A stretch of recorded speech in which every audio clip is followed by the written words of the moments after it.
ওম শান্তি। আজ আপনাদেরকে নতুন একটি কবিতা পড়ে শোনাতে যাচ্ছি। যদি কোথাও কিছু ভুলচুক হয়ে থাকে আমাকে ক্ষমা মার্জনা করবেন। আমার চ্যানেলের নাম বিকে লক্ষ্মী মজুমদারের কবিতা। আজকের মা গঙ্গা দেবীর ওপরে কবিতা লিখেছি। কবিতাটা লিখতে আমার অনেকটা সময় লেগেছে। যদি ভুলচুক হয়ে থাকে আমাকে ক্ষমা মার্জনা করবেন। আপনারা আশীর্বাদ করুন এইভাবে যেন আপনাদের বিভিন্ন টপিকের ওপরে আমি কবিতা লিখে আপনাদেরকে শোনাতে পারি, আপনাদের মনোমুগ্ধ করতে পারি। ভারতবর্ষে বাস করি আমি, যেখানে মা গঙ্গা বয়ে যায়। গঙ্গা দেবী মা ময়লা ধুইয়ে সকল ভক্তদের পবিত্র করে দেয়। তিনি নিজে যে সকলের মা, তাই সন্তানদের মনের ময়লাকে দূর করেন। আবর্জনা ধুইয়ে দিয়ে মা সন্তানদের উপর করুণ কৃপা করেন।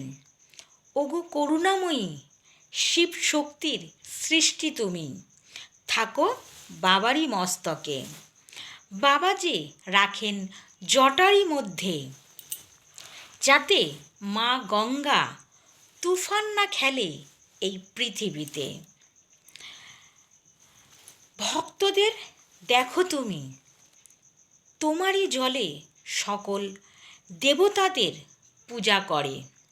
স্নান করে পবিত্র হয়ে তোমারই জলে স্বয়ং বাবার অভিষেক করে।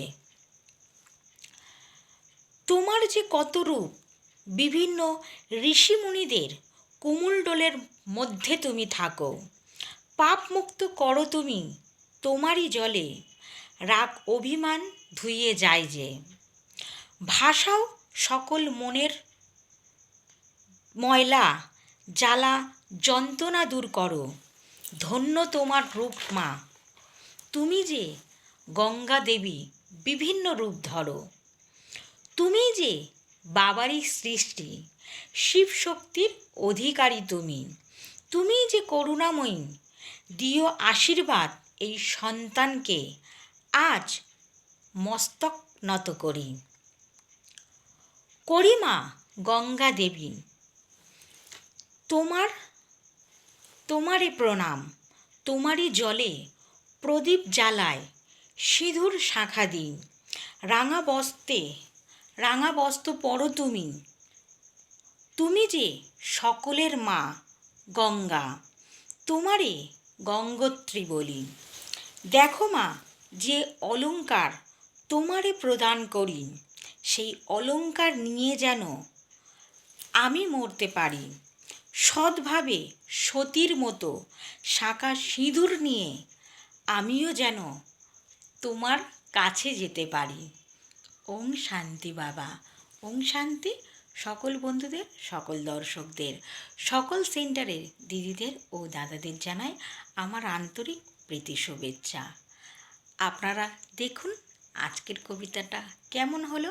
যদি ভালো লেগে থাকে অতি অবশ্যই জানাবেন। ওম শান্তি।